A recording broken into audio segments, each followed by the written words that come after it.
2 फेब्रुवारीच्या बैठकीमध्ये आमच्या अजेंड्यावर चर्चा करावी असं आवाहन प्रकाश आंबेडकरांनी महाविकास आघाडीला केलंय।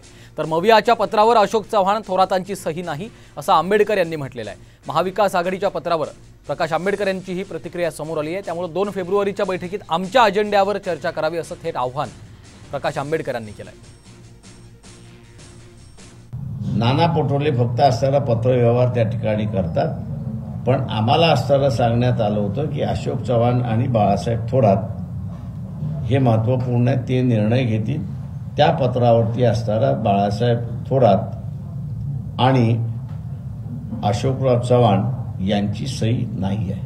आम्ही अपेक्षा असं धरतोय की 2 तारखेला जी बैठक आहे त्या 2 तारखेच्या बैठकीमध्ये जो अजेंडा आम्ही असताना दिलेला आहे तो, आणि त्याच्याच बरोबर हे जे 3 घटक पक्ष आहेत, काँग्रेस, त्याच्यानंतर NCP आणि उद्धव ठाकरे शिवसेना, यांचा शीट शेअरिंगचा फॉर्म्युला 2 तारखेपर्यंत तयार होईल असं मी त्या ठिकाणी मानतो।